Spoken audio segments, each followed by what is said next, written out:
for joining. This is the Social Media Manager. I'm your host, Dakota Jean, and today I have Emma Tesler with us. And I want to thank you so much for joining the podcast. I'm excited for people to get to know you and what you do.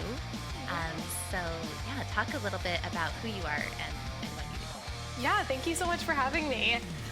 So I'm Emma. I'm the founder of 95 Media, and we work with scaling brands and entrepreneurs to help them really begin to monetize their digital marketing. So many small businesses in particular really struggle with approaching their digital marketing in a way that actually helps them see an ROI. And so that's really where we come in order to take that overwhelm off of their shoulders and to help them actually begin seeing results after what has probably been a pretty long time of them trying really hard, but not actually seeing results from their marketing. That's great. So how long have you been doing this? So I started this business in 2015, but it wasn't really intentional. It was actually at an internship during college. I went to school for interior design.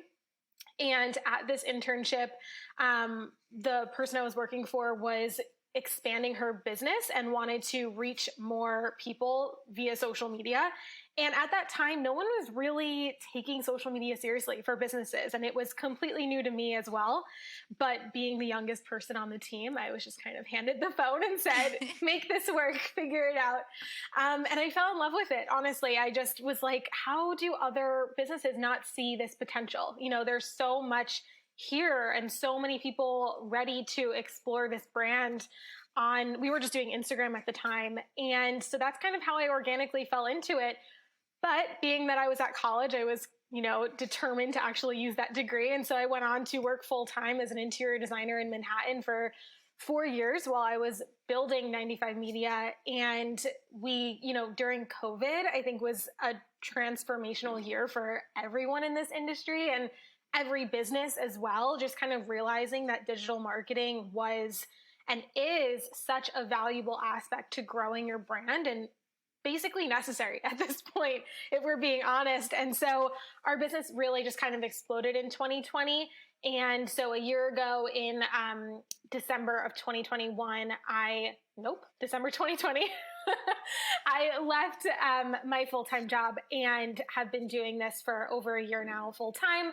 We have a team of 9 incredible women, and it's just been so great to be able to really see the business transform over the past, what is now 6 years, or 7 years at this point, and to be where we are and help so many of our clients see amazing results. Wow, congratulations. Thank That's you. a pretty big team after such a short amount of time. So that is so exciting. Thank you. And you are the sole owner of 95?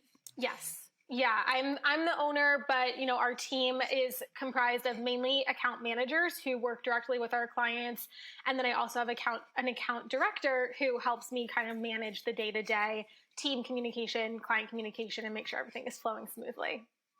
Wow, I just love that. And I love your passion and your drive, and the fact that you are a young entrepreneur, I think is just so cool because there are I think there's, a lot of us, and it's growing, and I don't know, I think it's just so exciting that you took that leap of faith. So let's talk about that when you decided to leave interior design, and what sort of prompted you to do that? Honestly, I was kind of working towards this goal of being able to leave that position, not because I didn't like it. I really loved that career and I still love design. I mean, it's hard to not love design, really. Yes. But I also saw the potential in this industry and can, see where it's going and how much digital marketing has grown over the past 2 years and how much it's going to continue to explode in the next 5 to 10 years is kind of unimaginable really for us right now. But when I was working towards the goal of leaving, I had certain check marks for myself and saying, I'm I'm really not a spontaneous person. Like, I'm not a risk taker really, but I knew that it wasn't really a risk because of what I was doing to set myself up so that when I left that position, I would be in a good place. But it wasn't without sacrifice, which I think like a lot of people want it to be easy. When you leave a career that is giving you a paycheck every 2 weeks, the times you're going to clock in, you're going to clock out. Like, that's very comfortable for a lot of people. And it's really scary to leave that and go on and do your own thing, really. But I think it's having that like faith in yourself that you can be successful, because you can look at those past successes that you've had and have trust in yourself to continue to replicate that. So for me, there was like a financial number that I wanted us to be hitting month over month that made me feel comfortable in leaving. But when I first left, I really wasn't able to pay myself much because I needed to be able to pay my team to keep the company running. So there were pieces like that, but it's scary, but it's so worth it at the end of the day if that's really what you want to be doing, I think. I think that's so cool. Do you hire mostly contractors or are they full-time employees? So we have some women on our team who are working towards full time and who are nearly at full time at this point, but most of our team is contract based. And I wanted to do that because I really support our team in their side hustles as well. Hmm. I always felt like I never wanted to build a brand that wasn't supportive of someone doing what I had done in the past. And so I work with our team to say, like, okay, what are you doing outside of the company? What are your goals? How can I support you in that? And of course, we want everyone on our team to grow with us and become full time ultimately over probably the course of this coming year. Most of our team will go full time with us. But really, baseline is supporting them as humans outside of our company as well and saying, what do you need from us in order to feel good on a day to day basis, too? It's so important because I think that's why a lot of us end up going into doing contract work because you do want to have the flexibility of your own schedule and working with clients that you actually enjoy working with. Yeah. So I really love that you put that as a priority. What kind of clients do you work with? So, because of my background in interior design, my network is entirely interior design and architecture based. And so, more than 60% of our clientele is in the interior design architecture space. So, that includes like product manufacturers, it includes designers, general contractors, full gamut of the industry. But we also have experience with so many other industries as well. And when clients ask the question, like, who have you worked with? Like, what is your background in? It's funny because I think people are looking for confirmation that we understand their industry, which is, of course, super important. And that's why we work so well with the design world. But at the end of the day, the same principles apply to every industry in terms of how do you market your brand? What is the messaging that you're really trying to get across? What is your ultimate goal? And really, it's to build trust and connection with your audience. So it goes across the board for any industry. But it is, of course, great to have worked with someone in a specific niche so that you can apply like those nuances. Like in design, there's specific language that you use to describe different aspects of a space. So that's really applicable to that industry. But really, we've worked with so many across the board. And at the end of the day, we can help our clients see success because you still apply the same ideas and principles behind your work. Yeah, absolutely. So, I guess on that note, are you, as a team, mostly managing social from like everything from doing the content to the copy to the execution and the strategy? Or are you doing consulting? Or are you doing both? I think we do everything. So our team, the account managers on my team, they do day-to-day full management of client accounts. So we do literally every platform that's out there, including a few platforms that are like just design specific, like a website called House. Several of our clients use, but we do all of the basic ones like Instagram, Facebook, TikTok, Pinterest, Twitter, all of the things. But then I also work specifically with clients on strategy. And we're actually building out a role in our team to help support even more clients with strategy, because I look at that as the consulting aspect. You're not Mhm. necessarily ready for management, nor do you maybe even need it, but you're looking for someone to be able to come in and look at your marketing in a holistic way and just kind of say, okay, these are the gaps that we're seeing in your marketing and in your brand as a whole. Because I really believe that your marketing isn't just your marketing, it's your brand, it's your entire business, really. Like, if you don't have specific aspects of your branding really nailed down, we need to figure that out so that that can come through in your marketing and create a cohesive brand experience for your clients. Um, so we do the consulting on the strategy side, but our main work, nearly everything that we do is in full account management. Very cool. Yeah, Yeah, I think that's honestly something I'm trying to build out right now too. So I definitely want to talk to you more after this totally. and pick your brain. Yeah. So because not all small business owners can hire a social media manager, whether it be they can't afford it, or maybe um like you were saying, they actually maybe want to be in charge of their social. I think a lot of times people are actually very interested and they want to learn more about their social and kind of take that ownership themselves. So, what would be the advantage of consulting versus maybe social media management? I think the advantage is that you do get to keep ownership over the execution as the client.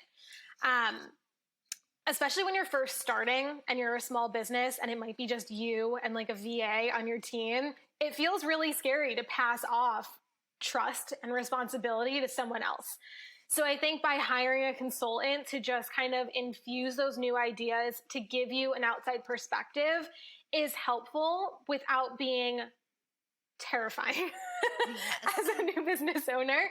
And of course, it also most likely helps you financially because you're not paying as much for done for you. And they're just kind of coming in.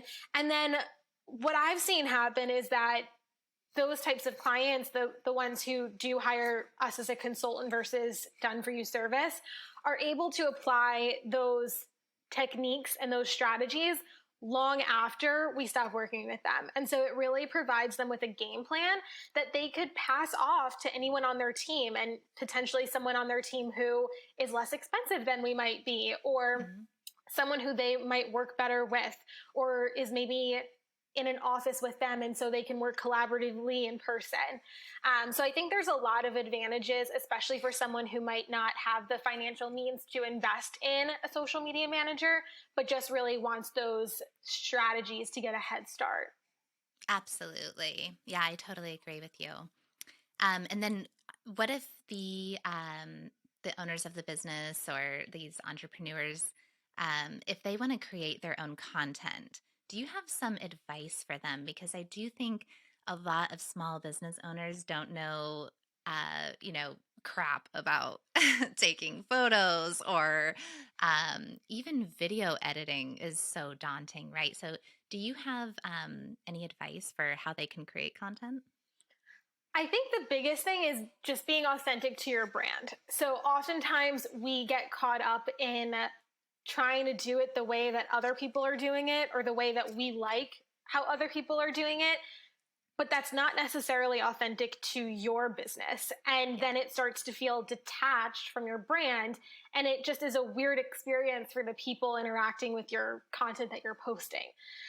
So I would say number one, like, understand your aesthetic. Step A. Like, Yes. don't start before you really understand it. And then I think just to not overthink it. Like, a lot of people feel like, especially when it comes to video, feel like there's a lot of editing that needs to go into it. And there's a lot of like, well, I need to hire a photographer and I need to have my full face on, and, the whole thing. And really, more raw video is what's doing best right now. And so I would say cut down on the editing, Hmm. leave the mistakes in, and show yourself as a real person. Because the beauty behind video and why I think it's so successful right now is because we are truly just all craving human connection. And the way that we connect with other humans is through faults, it's through trials and tribulations, it's through the things that they mess up on. And so why would you cut that out? You're essentially cutting out the opportunity for people to build that connection with you, which is the whole point of you creating that video. Exactly. Yeah, really well said. The the number one thing that I talk to about with small business owners is like understanding your brand is just so important because everyone is like, well, I want, larger following. I want, this many likes on all of my posts. And it's like, yeah, absolutely. But if you don't even know what you're trying to convey to the world, how are people supposed to piece those things together? Yeah. So I really love what you said. I think that, we talk about this a lot in the industry, like authentic content. But it is so important for especially, um, small business owners to really put that out there.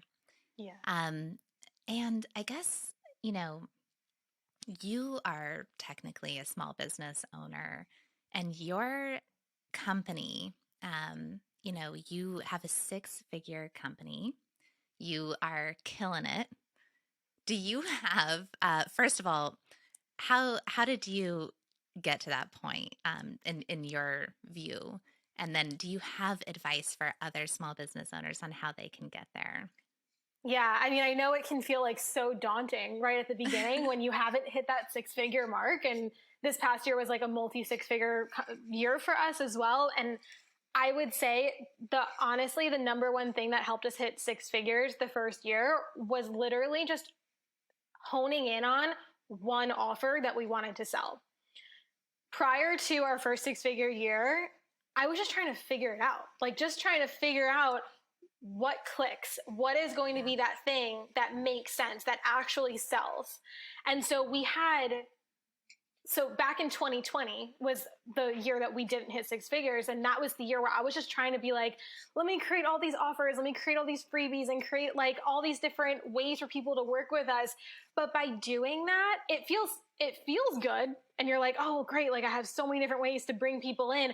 But really, you're diluting your message and you're diluting the understanding for the consumer to say, oh, she's the person I want to work with to do X, Y, and Z. Because it becomes confusing for them to know if you're the right person because you're doing so many things. It's like when Mhm. a client comes to me. I had a client call the other day or with a potential client. She goes, okay, like I want you guys to do our social. Can you do my website too? And I was like, You're like, no. that's not the same thing. No, these are different industries. Like that's not what we do. But when you create so many different offers, it's just like that. It's just like Mm. saying, let me do your social media. And by the way, I can do your website and your branding too. Like it just doesn't make sense because I think that everyone is really good at one or two things. But when you try doing everything, you can't possibly be good at everything. And it is obvious through your work, in my opinion. So Absolutely. the year that we hit six figures was when we really, honestly, we cut out nearly every other offer except for social media management. Um, we, of course, like we offered other things, but they were more on the back burner. The only one that we talked about was social media management. And so that really like clarified our messaging, it brought in the right people, and it allowed us to just speak really deeply about one thing and bring in clients who understood that we were the experts in social media management. We knew what we were talking about, we knew how to get results for our clients. And it was the first six figure was not easy. Like, I'm not going to lie and say, like, oh, it was a breeze. But honestly, I really truly believe that once you hit six figures, it's so easy to replicate that and just continue to scale. I heard somebody say, like, your first six figures is going to be the hardest to hit. And then beyond that, it's going to feel like, okay, we got it. We know how to do this now. We have a system. And that is truly what we saw over the past year when we hit multiple six figures. Because it was like, okay, now we get it. We understand what we're doing. And now we are building upon momentum that we've already created. Yes, that is so great because you're so right. I think before hitting six figures, it's like feels like you're just climbing this mountain and it's so hard and you keep like, struggling. But then once you get there, you're like, oh, okay. Now let's go for 7. Yes. Yeah. Um, well, that is just so exciting, and I think, I guess, there are quite a few, of us, that have this experience and, that are looking for very talented social media managers. Do you have any advice on how you go about finding some very talented people for your business? For my team. Yes. Yes. So I'm actually in the hiring process right now because we're continuing to scale and it's just crazy, crazy fast. Great. But I actually use LinkedIn for hires. In the past, when I was first starting and first couple of years when I was building my team, I searched in Facebook groups first. And that's where I was looking. I think that's where a lot of people still are looking. But what I was finding when I was there was that it was people who weren't as serious about the position that they were entering. And it was a lot of people who really weren't interested in growing with a brand, which not everyone's going to be because everyone, some people might be interested in growing their brand and they're just wanting to add more clients to their roster. And that's 100% okay. It just wasn't what we were looking for at the time. So when I transitioned into using LinkedIn instead, what I started seeing was more people who were serious about joining a company and they were not necessarily looking for that. They were not at all looking for a corporate feel, but they were looking for that community that a team Mhm. provides because this industry can feel really lonely when you're doing it yourself. It kind of sucks. And so nearly everyone who's joined our team has, really said, I am looking for that camaraderie, that the team aspect, the communication, the team meetings.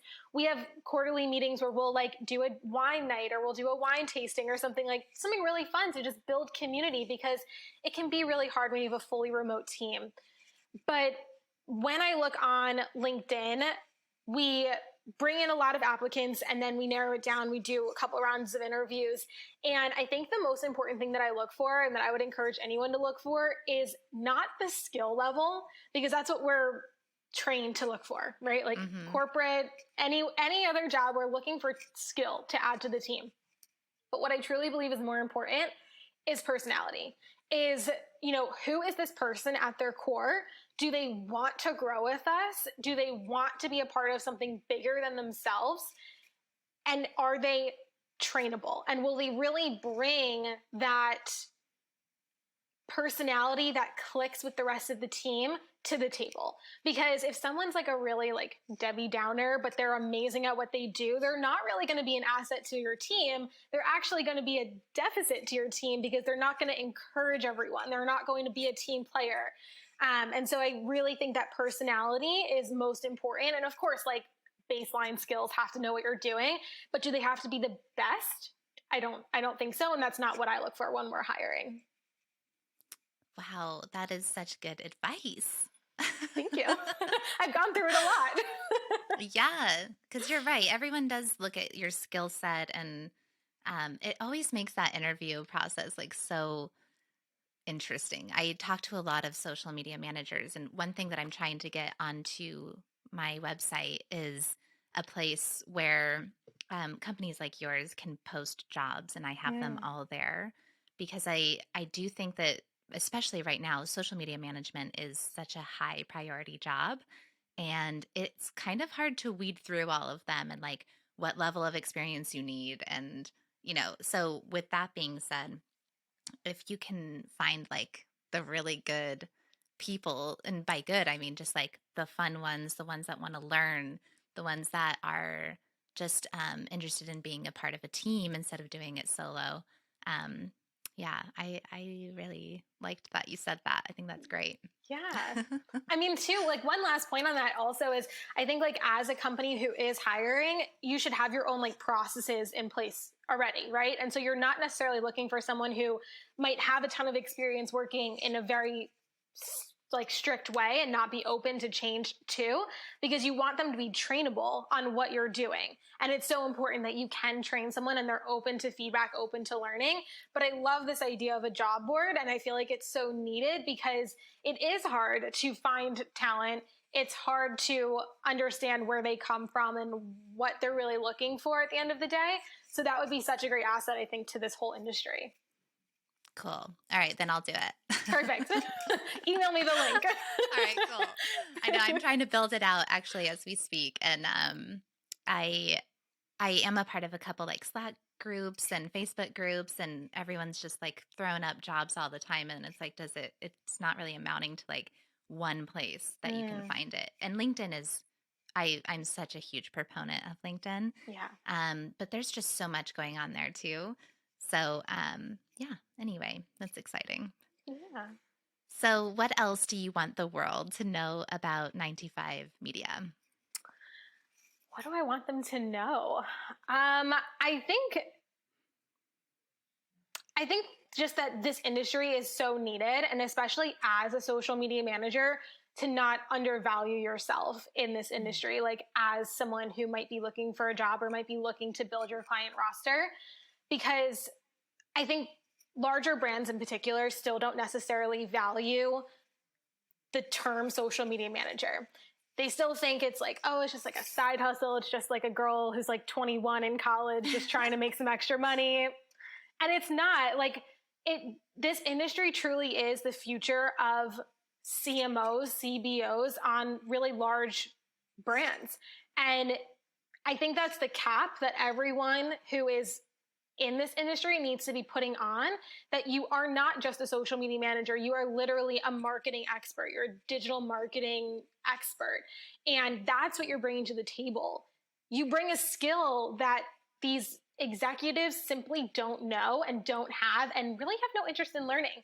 And what I think is so fun about this industry as a whole is that it is so new, that it's so ever evolving. And it's both terrifying and exciting that there's just no standards in this industry right now. There's literally no one telling you that you can't charge $4,000 a month if you wanted to. There's Mhm. no one telling you that you can't have 20 clients if that's something that you can handle.